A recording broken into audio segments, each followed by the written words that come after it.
Olá, tá no ar mais um Papo de Dinheiro, seu podcast sobre finança e educação financeira aqui da BMC News. Sempre lembrando aqui já desde o início, hein? A gente tem encontro marcado todo final de semana, tem aqui Papo de Dinheiro inédito para todos vocês na nossa programação aqui da BMC News, sempre trazendo muita educação financeira, abordando, falando sobre temas importantes, sobre finanças. E já que é para poder falar sobre educação financeira e finanças, vamos falar um pouco sobre o atual cenário e sobre como investir diante do cenário econômico atual do Brasil e do mundo. A gente tem uma situação aí de inflação no mundo inteiro. E além disso, bancos centrais no mundo todo continuam aumentando as taxas de juros. Aqui no Brasil não é muito diferente, a gente está com a taxa Selic a 13,75 já há alguns meses. A grande expectativa do mercado era por uma sinalização no início do corte desses juros, já a partir de agosto. Mas até então o Banco Central não sinaliza que esses juros vai começar a cair assim tão fácil não. Mas e aí? Onde investir? Onde colocar o seu dinheiro, principalmente olhando para esse segundo semestre de 2023. Bom, para entender um pouco mais do que a gente tem que fazer com os nossos investimentos nesse cenário, eu trouxe aqui comigo hoje, muito especialmente ela, a Patrícia Bertolin, que é a Financial Advisor lá do Aquiraz Investimentos, não é isso mesmo? Exatamente, Aquiraz Investimentos, que é um escritório que tem a plataforma BTG Pactual. Ai, que legal. E a gente vai entender já até como é que funciona um pouco mais sobre isso, né? Mas antes, Patrícia, antes da gente entrar nesse assunto de investimento, de falar o que a gente faz, onde é que eu coloco o meu dinheiro, me conta só um pouquinho sobre você, para quem está assistindo a gente, começar a entender um pouco sobre o que a Patrícia faz, né, o teu dia a dia. Como que você caiu nesse mundo assim, de investimentos? Até porque quando a gente fala de investimento, a gente, né, de mercado financeiro, a gente automaticamente pensa muito, né, no público masculino. Mas tem mulheres investindo e atuando também nesse mercado, Sim. né? Eu sempre, a minha vida inteira, eu sempre tive interesse, quis trabalhar em banco. E aí eu fui logo no início de carreira, eu entrei como trainee numa grande instituição e lá fiquei.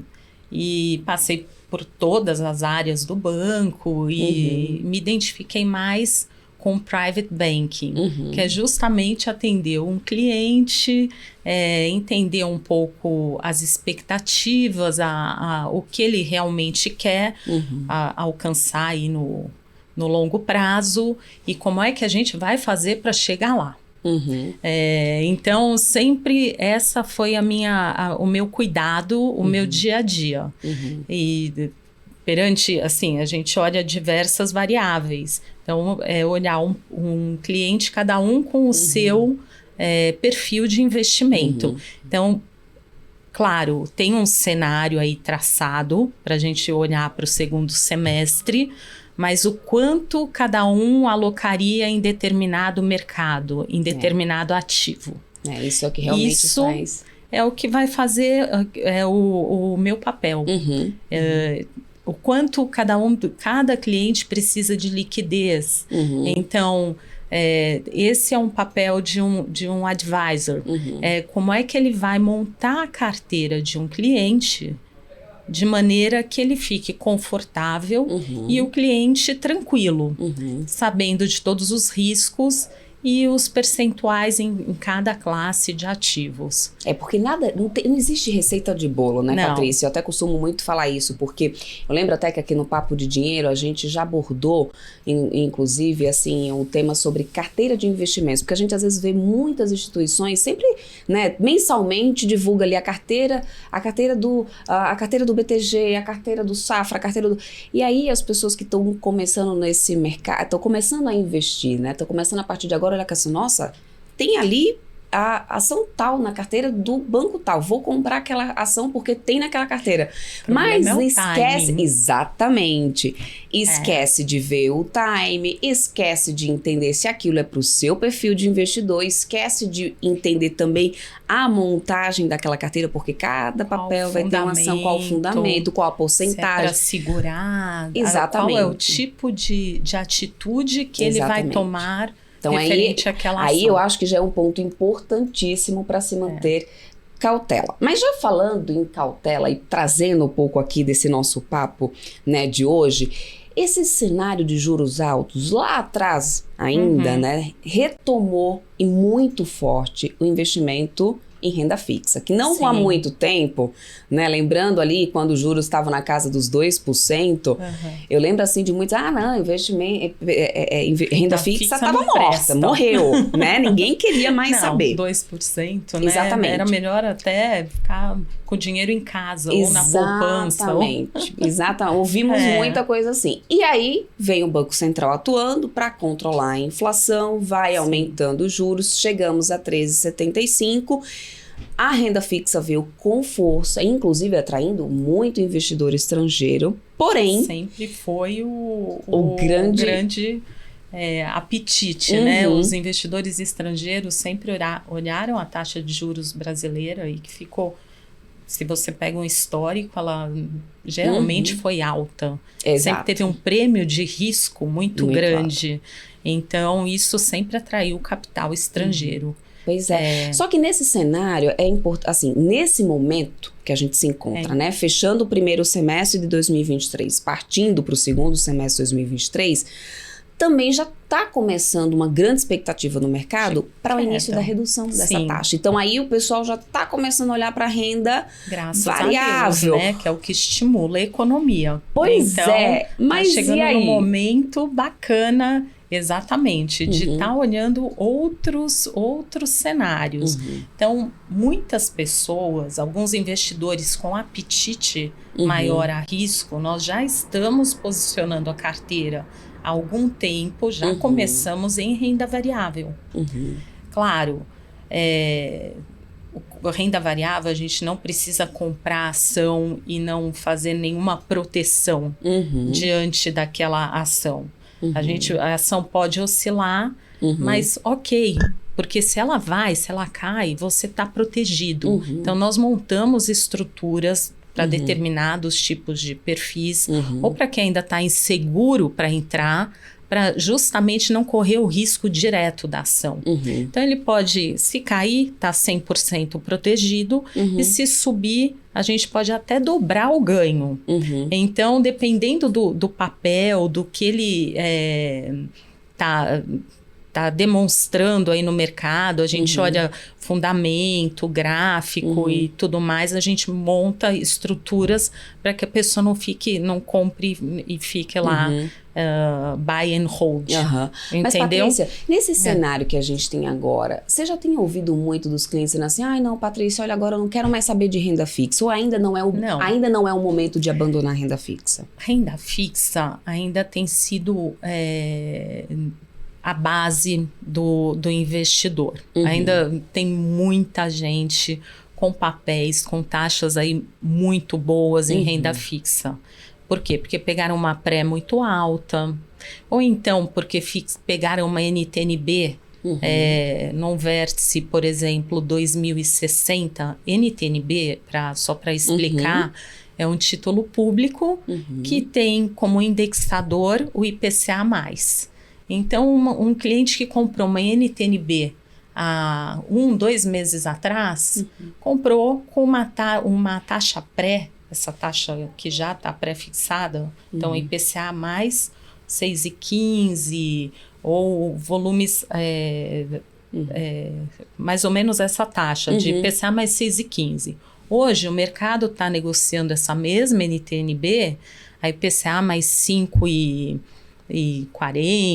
5,50. O que acontece? 2 meses, vamos sair do papel, vamos vender. Por quê? Porque você já tem um ágio, isso o ano é 2060, então você tem, a gente traz todo esse valor, a curva, a valor presente. Então, o investidor sai com um super ágio do papel. Então, houve nesses momentos aí de crise de mercado, de estresse e tal, muitos clientes posicionaram, montaram posições em títulos públicos, em taxa pré.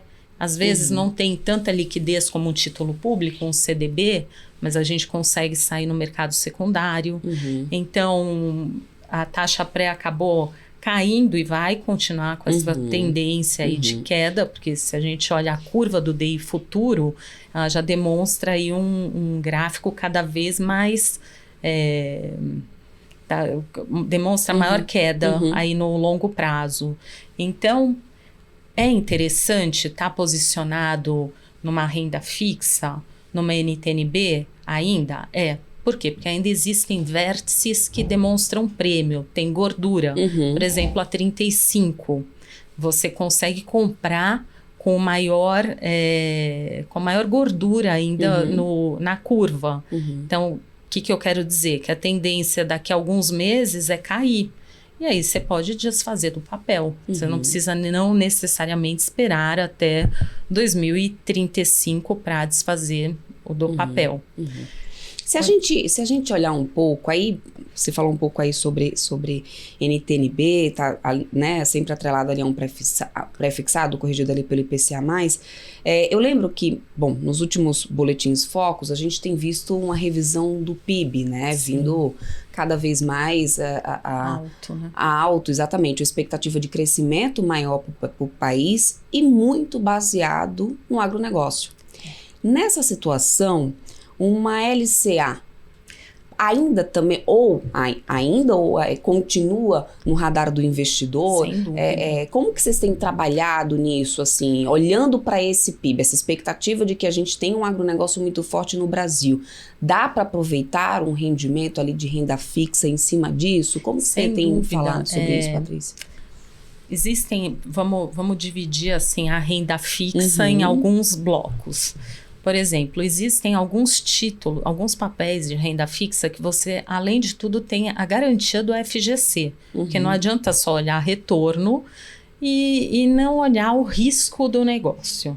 Então, aonde está, quais são esses papéis que você tem garantia do FGC? CDB, LCA e LCI. O CDB é um título que o emissor é um banco. LCA também, mas ele está lastreado em créditos para o agronegócio, então ele vai captar para investir no agronegócio, porém quem vai estar emitindo é um banco, e a LCA e a LCI, que é a mesma coisa, só que é para o mercado crédito imobiliário, nós temos uma grande vantagem para a pessoa física. O quê? Ela tem isenção de imposto de renda. Então, nós conseguimos aí tá pegando uma LCA um pouco mais curta, às vezes mesclando com uma mais longa, tudo depende do fluxo de caixa do investidor e ele não tem aquela regrinha de imposto de renda, ele não precisa estar preocupado. Eu quero deixar meu dinheiro parado aí 90 dias, quero deixar meu dinheiro parado 180 dias. Ele não cai numa alíquota de imposto de renda de 22,5%, 20%, 17,5%, 15%. Ele está fora disso. Ele vai ter o rendimento e sempre surgem muitos desses papéis, inclusive no mercado secundário, que é investidores que precisam vender. E às vezes estava uma taxa mais alta. Então, a gente tem muito apetite ainda para ter esses papéis. Inclusive, um portfólio aí bem gerido, bem administrado, não adianta a gente colocar só... ter muita concentração em um ativo. Aliás, você vai definir classes... E aí, dentro daquelas classes, você pulveriza. Por exemplo, CDB, LCA, LCI, o ideal é pulverizar para 250 mil por emissor. Quer dizer, 250 mil é o valor final, tá? Então, você tem que trazer a valor presente, porque se algo der errado, se o mercado de crédito aí tiver algum problema... Lógico, a gente tem agências de rating que pode mitigar isso, podemos escolher aí títulos que são AAA, e aí você reduz muito o risco do crédito. Porém, se existe essa ferramenta, por que não utilizar? Por que não pulverizar? Lógico, tem gente com volumes muito grandes, gigantes, assim, e lógico que não vai nem ter tantos emissores aí AAA para pulverizar.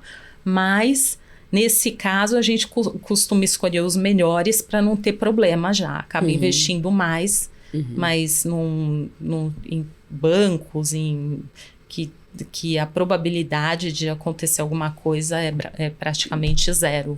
São bancos muito robustos. Se a gente falar em robustez, né, tem uma classificação de quais são os bancos que pertencem ao S1. Sim. Né, que são os bancos mais robustos, que têm aí o equivalente a 10% do PIB em patrimônio. Então, quais seriam esses bancos? Seriam Itaú, Bradesco, BTG Pactual, Santander, Banco do Brasil e Caixa Econômica Federal. Quer dizer, dificilmente com esse patrimônio, tudo, é difícil que aconteça alguma coisa. Então, são os bancos que a gente tem mais credibilidade, aí, com mais robustez para estar colocando dinheiro. E como eu sou do BTG, aí puxando a sardinha, eu gostaria, assim, o BTG, ele tem muita expertise em investimento. Então, tem vários prêmios aí consecutivos de ter dado o melhor risco-retorno de acordo com o perfil do investidor. Eu gosto muito de olhar para risco, porque eu acho que o que a gente puder minimizar e pulverizar a carteira de um cliente, eu fico mais tranquila. Eu gosto de dormir à noite. Gostamos, né, Patrícia? Pensando pegando até um gancho nisso que você está falando, assim, nessa questão da segurança mesmo, da proteção do investidor. A gente tem, agora olhando um pouco para câmbio, né? Porque acaba sendo também uma maneira de proteção, né? Acaba sendo uma forma, né, de você pulverizar também o seu investimento, de você diversificar, ainda mais diante de algumas coisas que a gente sabe que o país, né, tem. Ou seja, existe o primeiro ponto, política do Brasil. Segundo ponto, a insegurança jurídica, geopolítica. Ou seja, são vários fatores que, atrelados ali, acabam trazendo um aumento de risco, né, de nível de risco. E com essa taxa de câmbio que a gente está vendo agora, né, que a gente está entrando para o segundo semestre do ano com o dólar aí abaixo, conseguindo se manter abaixo dos 4,80 praticamente. Vários analistas de mercado ali já vendo uma possibilidade de dólar a 4,50, de queda ainda maior. Você tem percebido a preocupação de investidores, de clientes aí seus olha, eu quero colocar dinheiro lá fora? Sim, não só dos investidores, como dos bancos, né? Que todos estão abrindo a plataforma no exterior. Todos estão abrindo banco no exterior. Para facilitar a vida do investidor. Hoje em dia nós pegamos um aplicativo tal, o aplicativo mesmo você converte na hora a moeda, você já manda para fora e já escolhe aonde vai investir. Então, sem dúvida nenhuma, está cada vez mais interessante, lógico, manter um percentual lá fora. Por quê? Sempre foi. Eu sempre indico para os meus clientes colocar um percentual do capital lá fora. Porém, a facilidade que isso está acontecendo, inclusive está vindo para o varejo, que isso acabava sendo mais no atacado, investidor tudo profissional, mais. Investidor profissional. E agora não. Agora pequenos investidores menores conseguem estar mandando um dinheiro para fora para pulverizar justamente. Mesmo porque o mercado americano, por exemplo, é muito maior. Você tem muitas outras opções assim. Inclusive, você pode até investir no mercado brasileiro através do mercado americano, nas ADRs. Então, eu acredito, né, que existe, assim, ainda mais com o dólar, com a tendência de queda no dólar, o Boletim Focus aí tem indicado a tendência cada vez mais que o dólar vá para baixo. Então, deve estar entre 5,10 aí para final de ano. Então, isso o que vai acontecer? Geralmente, tem muito fluxo externo vindo para o Brasil. Sim. Que a gente viu aí no primeiro semestre, principalmente nos meses de janeiro e agora no mês de junho. Isso tem derrubado a moeda. Se a gente está enxergando uma apreciação do real. Então, com essa tendência de apreciação do real, a tendência cada vez fica mais interessante estar encaminhando o dinheiro para fora. De uma vez só, não. Também é como você tudo devagarzinho, vai em tranches. Então, para que eu vou colocar? Agora decidi que X% do meu patrimônio eu quero mandar para fora. Calma, vai devagar, manda aos poucos.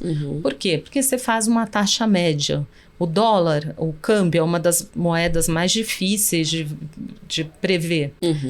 A volatilidade é muito grande e câmbio sempre na história é quase que uma bola de cristal. Então, como é que você vai mandar? Manda aos poucos e isso vai fazer diferença no final, né? Porque você tem a diferença cambial mais o investimento externo. Já diria meu amigo Marco Prado aí, na nossa programação, sempre aqui na BMC News, ele fala, olha, se Brasília se mantiver quietinha, caladinha, e pode ser que a gente continue aí com esse dólar, que a gente sabe que são muitos fatores ali que acabam pesando fiscal. Nessa... Exatamente isso, ou seja, tem todo esse cenário político que também acaba interferindo e precisa ser avaliado na hora, né, de você tomar a decisão ali para o seu investimento. Agora, voltando, continuando a falar sobre a questão do investimento em renda fixa, o fundo imobiliário ainda continua sendo uma boa opção, porque assim, a gente viu, não faz muito tempo, que houve ali um momento de queda para os fundos, isso por causa da questão exatamente, teve a questão de inadimplência também, mais precisamente, assim, alguns chegaram a acumular desvalorização de 3% em 2023, né, ou seja, acabou sendo uma das maiores baixas, inclusive ali, concentrada entre fundos de recebíveis. E aí eu queria entender um pouco do seu ponto de vista, mesmo tendo esse momento, né, porque de acordo com alguns analistas foi ali um momento realmente, o fundo de investimento continua sendo, nesse ambiente de altos juros, uma boa opção? E a questão da vacância, né, ou seja, são coisas que estão ali muito atreladas e que do veio... Fundo. Exatamente, porque você tem inadimplência, você tem vacância, você tem fundos aí que existem contratos atípicos, que é o melhor dos mundos, né? Porque só se a empresa quebrar não vai ter como te pagar. Mas o contrato atípico te garante aí o retorno até o final do contrato de aluguel, que às vezes são bem longos. Enfim, tem que escolher a dedo. Se você for escolher um fundo imobiliário, tem que escolher a dedo. Com a alta na taxa de juros, geralmente fundos imobiliários não performam bem. Eles têm essa descorrelação.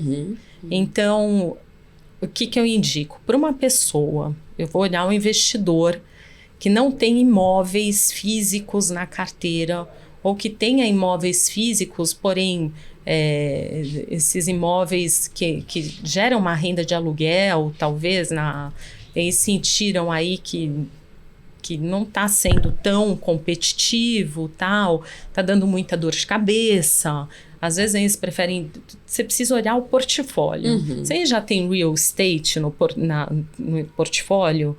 Você colocar mais fundos imobiliários, talvez você aumente aí o posicionamento percentual em real estate, porque você já tem os imóveis físicos. Então, você tem que olhar isso. Tem investidor que chega com 60% da carteira em imóveis.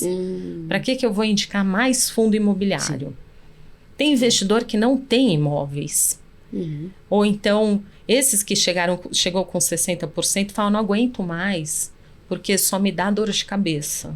É um negócio que me dá um retorno interessante, mas, porém, tem inadimplência, tem renegociação dos aluguéis, como tem num fundo. Sim. Isso acontece no setor em geral. Então, tudo é negociado. Porém, no fundo, o negócio é mais profissional, o negócio. Então, por quê? Porque você tem que dar muita satisfação para todos os investidores. Então, acho que as coisas mudam um pouco de figura. Ter fundo imobiliário, você precisa de uma carteira de dividendos, é interessante no momento de baixa de taxa de juros. Geralmente eles performam muito bem. Fundo de galpões, fundo logística, fundo de papéis, que são os recebíveis, eles costumam performar bem.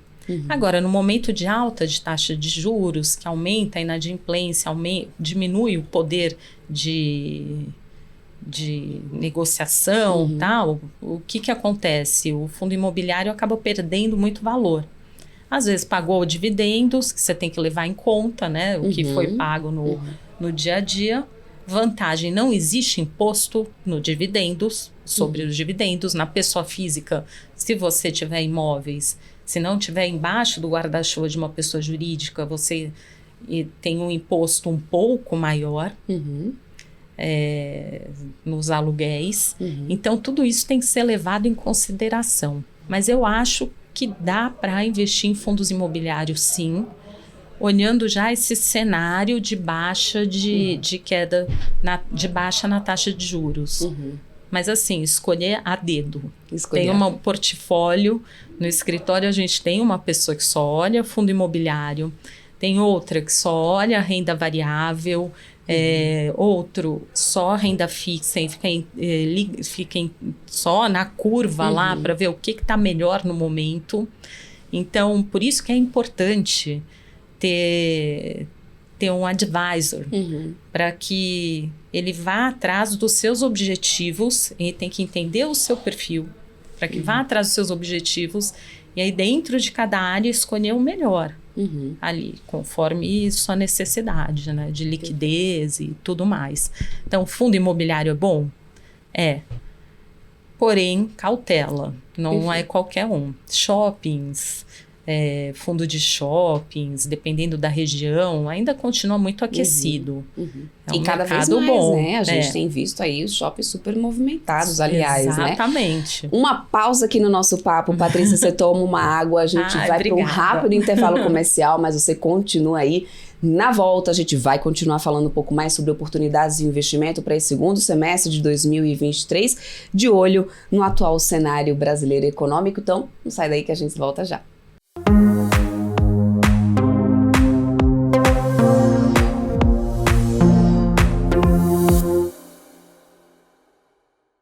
Vamos lá, a gente está de volta aqui com a Patrícia Bertolin, ela que é Financial Advisor, inclusive, da Aquiraz Investimentos, um escritório aí que está atrelado ao BTG Pactual, para a gente falar um pouco sobre investimentos nesse cenário econômico atual, taxa de juros a 3,75%, com dúvidas ainda para onde a gente vai com essa taxa até o final do ano. A gente já falou bastante aqui sobre investimento em renda fixa, em possibilidades que ainda podem ser uma boa oportunidade, mas a gente também vai começar a olhar um pouco para renda variável. Pensando em renda variável, aí é uma frase, né, que eu sempre ouço assim, de muitos analistas, especialistas de mercado. A bolsa está barata. Pensando nisso e já olhando também para uma provável sequência, né, de início ali de corte de juros aqui no Brasil, a gente já viu muitos fundos multimercados se posicionando ali, os seus gestores tomando a decisão de se posicionar de uma maneira que consiga também aproveitar um cenário, né, de corte na taxa básica de juros. É o momento de já fazer esse tipo de posicionamento, Patrícia, mesmo? Sim. Ou seja, para um investidor que está um pouco mais disposto ao risco, o multimercado pode ser uma saída antes de já colocar o pé ali na renda fixa? No fundo de ações. Sim. Fundo multimercado, você deixa para o gestor o trabalho difícil, ideal, né? Você só vai cobrar. Então, aliás, eles cobram também, né? A taxa de administração e performance em algumas vezes. Então, você tem que ter um retorno esperado. Existem gestores, casas aí muito renomadas E com o que acontece? O ideal é montar um portfólio que tem um percentual em fundos multimercados, não em um só. Porque um fundo só, você não tem a diversificação, você não pulveriza, você não aumenta você não diminui a sua volatilidade, você só tem a volatilidade daquele fundo.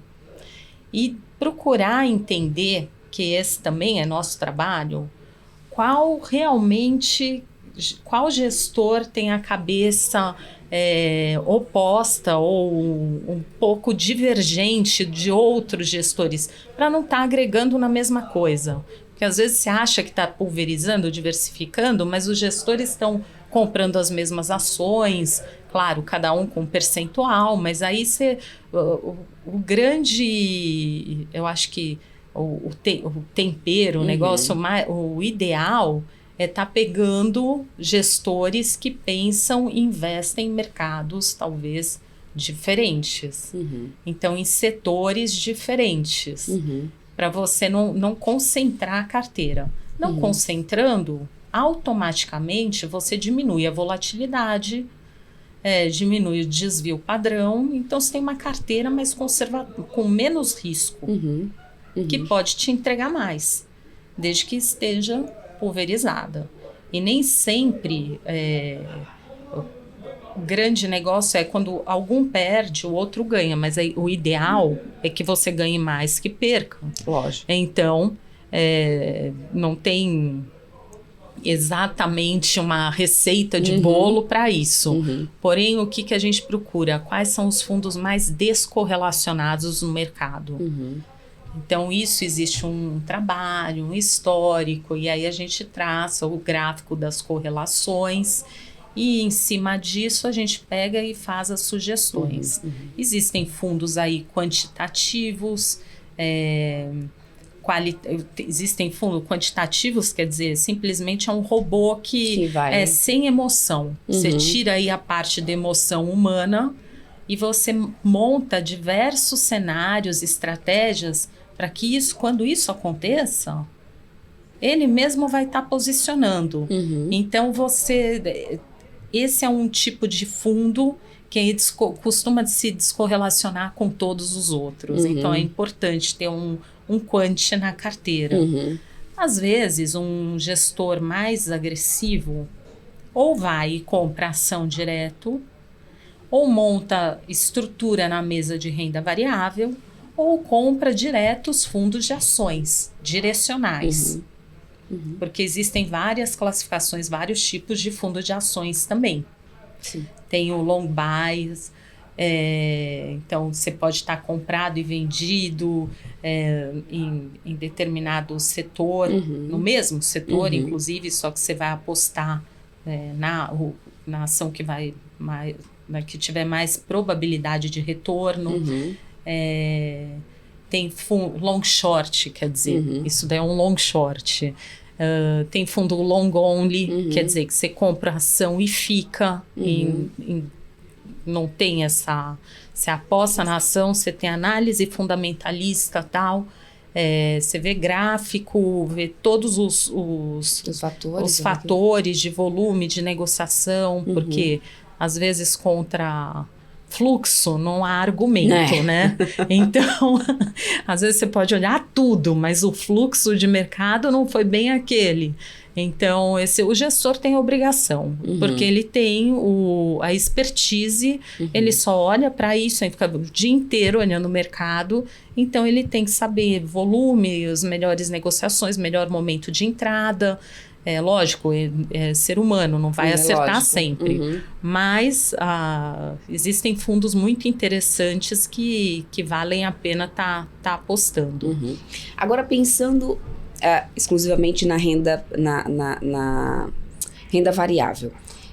Essa frase, né, isso já me marcou diversas vezes, várias entrevistas, olha, não, mas a Bolsa no Brasil está muito barata, a Bolsa no Brasil está barata, ainda tem muita coisa boa, tem muita coisa barata. A gente está vendo ali o Ibovespa subindo, um patamar ali de 120 mil pontos, acabamos de bater aí uma marca, né, que a gente não via acontecer desde 2016, que era a Bolsa conseguir se manter 9 semanas seguidas em alta, né? Ou seja, tem todo um cenário já ali ocorrendo.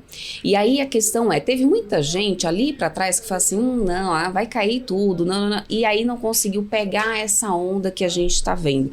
Você acha que para o segundo semestre ainda dá para aproveitar essa tendência? Ou seja, para aqueles que têm um perfil de investimento, né, mais de risco, dá para poder realmente considerar, né, essa frase aí que a gente já ouviu de vários especialistas de, olha, bolsa tá barato, tá subindo, dá para aproveitar? Sim. Ou você acha que quem tinha que aproveitar foi agora esperar uma próxima correção para ter uma oportunidade? O que você acha? Com a tendência de baixa de juros, você tem que... Não adianta tapar o sol com a peneira, porque você tem que buscar mercados que vão te gerar mais. Lógico, você vai tentar prefixar alguma coisa, tal, em renda fixa, você vai como uma proteção, talvez, ali, né? Em renda variável, lógico que ainda tem muita oportunidade em renda variável. Basta analisar profundamente a carteira de ações e escolher alguns setores, tudo mais, que estão desvalorizados. Por exemplo, se a China retomar, tudo bem que os estímulos vieram baixos, não sei o quê, do mercado chinês, isso acabou... Revisão do PIB, né, que a gente também está vendo, ou seja, S&P reduzindo o PIB da China. Aliás, isso é uma coisa que também preocupa diversos setores especificamente aqui no Brasil, né, se a gente para poder analisar. Minério de ferro, exatamente. É o impacto direto. Então, o que acontece? O minério de ferro é muito... Assim, você olha a China, como é que está o aquecimento, como é que está a entrega das construções, se estão com novos projetos, não estão, como é que está a abertura. A China também é um problema, né? Porque às vezes você não vê realmente o que está acontecendo lá dentro. Mas eu acredito que ainda exista espaço para esse setor retomar, porque afinal ele caiu demais, caiu bastante. O petróleo continua em alta, né? Então são altas consecutivas aí da Prio, da Petro, elas sofreram um pouco, mas já estão retomando novamente. Ou seja, oportunidades na renda variável. Tem. Agora faz exatamente qual ação, qual momento, aí não é aliás, meu papel. Acho que esse é importante a gente entender, a questão da diversificação, né? Isso. Que, aliás, aí eu queria trazer um outro ponto, eu queria entender contigo, Patrícia. É claro que quando a gente começa a ter mudança de cenários, os investidores já começam a querer se mexer também, fazer alguma coisa, né? Ou seja, não dá para ficar parado. Qual que tem sido o seu sentimento, assim, no seu dia a dia, lá no escritório? O que você e seu time têm percebido, assim, dos investidores? O que eles estão mais buscando nesse momento? Buscando investimentos, pulverizar a carteira fora do país. Isso, essa tem sido... Por quê? Porque já tem uma tendência clara de baixa na taxa de câmbio. E você pulverizando lá fora... Teoricamente, você está realmente diversificando a carteira e tirando o risco geopolítico, tudo mais. Então, mandar um dinheiro para fora, um percentual da carteira, que até então, para muitas pessoas, era mais inacessível. Agora está muito simples. Mandar um dinheiro para fora e montar um portfólio lá fora também. Então, isso acho que eu tô...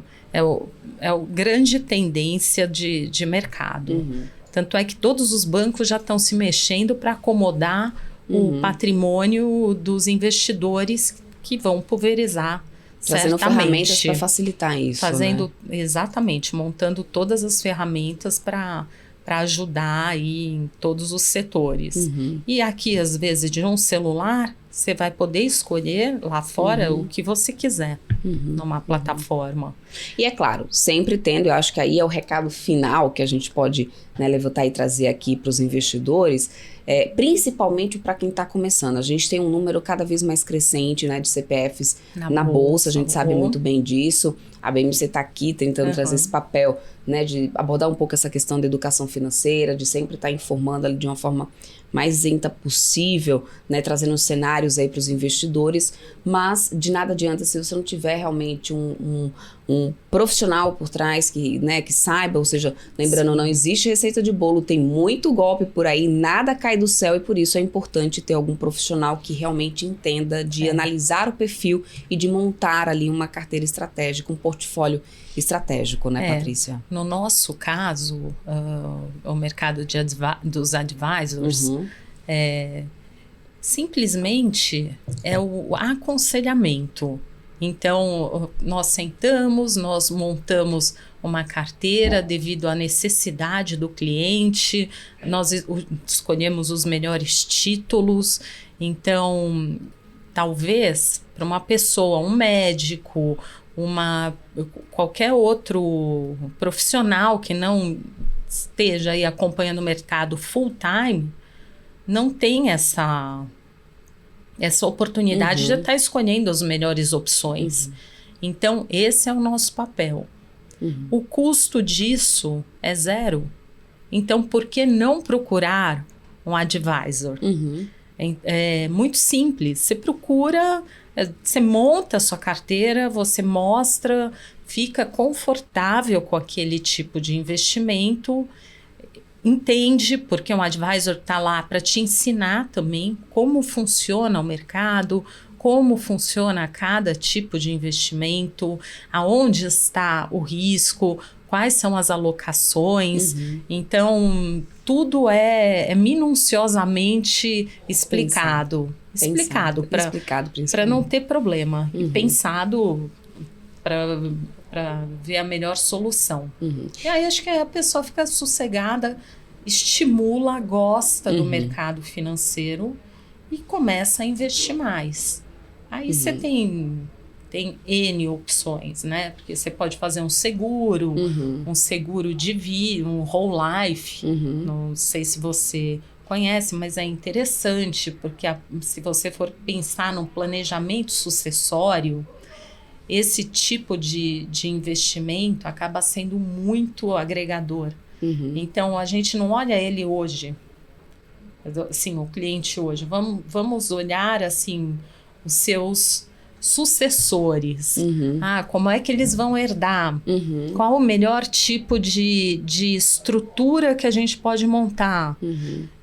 Para um planejamento sucessório, você já pensou que você vai precisar de um dinheiro, os seus herdeiros irão precisar de um dinheiro para estar distribuindo o patrimônio? Então, tudo isso quanto antes a gente olha, melhor, porque é mais barato. Nesse caso, né? Aí entra aquela coisa, se antecipar ao fato. O investidor mais novo, às vezes, tem mais vantagens em estar montando uma estrutura dessas do que um mais velho, que acaba sendo mais barato. Em 10 anos ele tem um retorno. Aí a gente pode marcar um próximo bate-papo. Só para poder trazer esse assunto. Só para trazer falar então, Patrícia, para a gente encerrar aqui esse nosso papo, porque a gente vai conversando, o tempo vai passando, mas acho que já deu para poder a gente abordar aí, né, várias possibilidades de investimento diante do cenário. Ou seja, acho que o recado principal que fica é que a diversificação é o mais importante. Hoje não dá só mais para olhar apenas para investimento de renda fixa, mas já dá para poder começar a olhar para renda variável. Claro que sempre, né, importante respeitar o seu perfil de investidor, buscar ali informação com profissionais que realmente sejam qualificados no mercado, com escritórios que sejam qualificados, instituições financeiras qualificadas para isso, né, para poder conseguir aí aproveitar, ter o melhor rendimento do seu investimento. Então, diante de tudo isso, recadinho final que você deixa aí para os investidores que estão começando já a olhar para esse segundo semestre de 2023. O que você diria, Patrícia? procure um advisor e tenha cautela para montar um portfólio. Acho que um portfólio mais bem pensado, você vai ter um horizonte de investimento maior e vai ter o retorno esperado. Então, busque um advisor para que faça esse trabalho em 4 mãos, né? Eles vão imputar as informações e nós iremos aí montar o que eles querem. É isso. E pulveriza, porque eu acho que isso é a regra número 1 do investimento. Pulverizar. Pulverizou, não vai ter muito estresse. Tudo vai ser mais ameno se acontecer algo. Perfeito. Tá? Mas Patrícia, eu quero agradecer. Obrigada. Eu que te agradeço, para você, para todo o time também lá da Quiraz. Um forte abraço aí para todo o time. Muito obrigada pela sua presença. Espero que a gente volte a bater outros papos por aqui. Sim. E para você que está nos acompanhando, lembre-se que você tem um encontro marcado conosco aqui na programação da BMC News toda semana no Papo de Dinheiro, hein? Aguardo por vocês. Até a próxima. Tchau, tchau.